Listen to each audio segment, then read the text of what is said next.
سلامونه. راځئ نن یوې ډېرې په زړه پورې موضوع ته وګورو. فکر کوئ چې ایمان یوازې یو باور نه بلکې یوې معامله وي. نن موږ یو متن څېړو چې عبادت ته له یوې بېسارې زاویې ګوري. نه د یوې دندې په توګه بلکې د زنده تر ټولو ګټورې سوداګرۍ په توګه. راځئ چې وګورو د منطق څنګه کار کوي. نو د دې ټول باس اصلي ټکی همدا دی او دلته ژبه ډېر مهمه دی. متن دا ثواب او ګناه خبره نه کوي بلکې د سوداګرۍ او زیان خبره کوي. دا اقتصادي اصطلاحات زموږ د نننۍ څېړنې بنیاد جوړوي. ها، د دې لپاره چې دا د سوداګرۍ منطق نور هم روشن شي، متن موږ ته یو ډېر پرې ځل پورې تمثیلیه کیسه وړاندوی کوي. دا د دوو سرتیرو کیسه ده چې د ژوند په یو څلورلارې کې ولاړ دي او د هغوی پرېکړه به هر څه بدل کړي. کیسه د دوه سرتیرو ده چې یو ځای سفر کوي، خو ډېر ژر به یوې داسې دوه لارې ته ورسیږي چې د دوی برخلیک به په بشپړه توګه له یو بل څخه جلا کړي. دا کیسه په حقیقت کې د هر انسان د ژوند کیسه ده. یو لارښود راځي او ورته وایي چې یو لاره خوندي او ګټوره ده او بله ډکه له خطرونو. نو انتخاب خو باید ډېر آسان وي، سمه ده؟ خو صبر. دلته یو خبره شته چې دا پرېکړه ننګونه کې کوي. وګورئ، هغه خوندي لاره یو کوچنی تکلیف لري. سرتیری باید یو څه سامان له ځان سره یوسي، خو هغه بله خطرناکه لاره په ظاهره ډېره اسانه ښکاري. هیڅ بار نشته، هیڅ تکلیف نشته. دلته انتخاب د لنډمهاله آرام او اوږدمهاله هوساینې ترمنځ دی. نو هوښیار سرتیری پرېکړه کوي، هغه دا کوچنی تکلیف مني، ځکه هغه پوهیږي چې دا د بدن لږ ستړیا په حقیقت کې د ذرې او روح له زرګونو ډارونو او اندېښنو څخه د خلاصون بیا ده. خو هغه بل نادان سرتیری، هغه د لنډمهاله آرام په لټه کې دی. هغه اسانه لاره غوره کوي، خو په حقیقت کې ځان له نه ختمېدونکو ډارونو، لوغې او اندېښنو سره مخ کوي. او دا ډېر جالبه ده، که څه هم هغوی یې سپکې دي، خو زړه یې د بارونو لاندې دی. نو دا خو روښانه ده چې دا کیسه یوازې د دوو سرتیرو په اړه نه ده. سمه ده، دا زموږ د ټولو په اړه ده. راځئ چې اوس د دې تمثیل پټې معناوې راوسپړو. او دلته په دې جدول کې هر څه روښان کیږي. وګوره، دوه سرتیري په حقیقت کې ټول انسانان دي. ښې لاره د ایمان لاره ده او کینه لاره د سرغړونې. او هغه بار چې هوښیار سرتیري ووړي هغه د عبادت د دندې دي. مطلب دا چې دا یو کوچنی فزیکی تکلیف دی چې موږ له لویو روحاني بارونو لکه ویرې او اضطراب څخه ژغوري. له دې عمومي تمثیل ورسته متن او موضوع نور هم مشخصوي. اوس له عمومي عبادت څخه د یوې ډېرې ځانګړې ورځنۍ کړنې خبره کوي، یعنی ورځنی لمونځ. دلته هم کیسه له دوه کسانو سره پیلېږي. دواړو ته یو شان سرمایه او یو روښنای هدف ورکول کېږي. نو یو ځل بیا دا د انتخاب او هوښیارۍ پانګونې کیسه ده. 24 د سرو زرو سکې.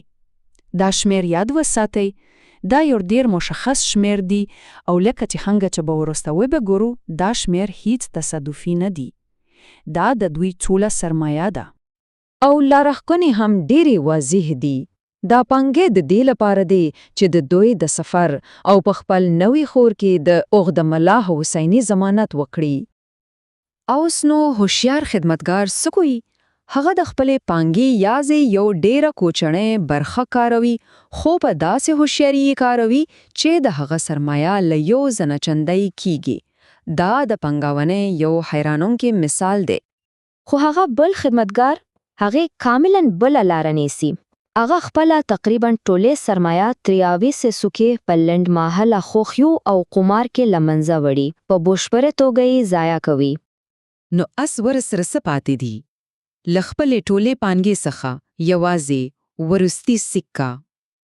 د هغه ټولې راتلونکو او په همدې US کې پورې تړلې دي. او هم دا یو سکه د ټولې کیسې مرکزي ټکی ګرځي.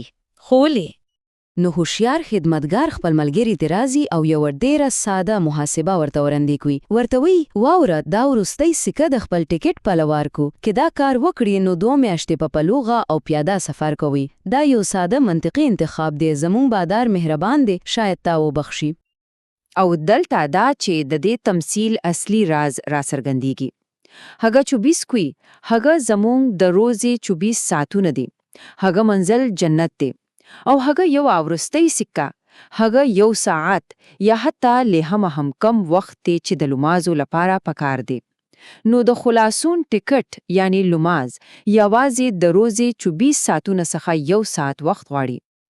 نو اصل ټکی دا دی، متم د لمانځه پرېښودل نه د ګنا په توګه بلکې د یوې ډېر غیر منطقیو او ځان ویجرونکي خیکي مالی پرېکړې په توګه وړاندې کوي، یو ډول حماقت چې هر څوک پرې پوهېدی شي. نو که هغه د سرتیري کیسه وي او که د خدمتګار، دواړه تمثیلونه مونږ یوې مشترکې پایلې ته رسوي، د ګټې او زیان یوې ډېره ساده محاسبه. نو په لنډه توګه دا کیسه متصوایي. لومړی، عبادت د یوې کوچنۍ پانګوړې په بدل کې د نه ختمېدونکې ګټې وعده ده. دویم، د عبادت بار د هغې ویرې او اضطراب له بار څخه ډېر سپک دی. او دریم، د لمانځ ته پرېښودل داسې دی لکه یو څوک چې ابدي خزانه د یوې شیبې خوښي په بدل کې وپلوري. نه دا انتخاب یوازې د ایمان نه بلکې د ژور منطق او شخصي ګټې پړه دی. نو د دې سپړنې روشنا کړه چې دا متن همګ د کیسو للاریا عبادت د یوګي ګټاورې سوداګرې په توګه وړاندې کوي. د کیسي یوزې په زړه پورې نه دی، د یو پیاوړې منطقي چوکاټ جوړي تر څو وښیي چې عبادت هغه معامله ده چې هر هوښیار انسان به یې ومني. او په پای کې متن مونږ له یوې ډېرې جوړې پوښتنه سره یازې پرېږدي. آیا دا واقعاً هوښیاري ده چې یو څوک د ابدي خزانې کیلې د یوې لنډمهالو او تېرېدونکي خوشي په بدلې له لاسه ورکړي؟ دا یو روحاني پوښتنه ده چې د ګټې او زیان په جوبې واړندې شوې ده.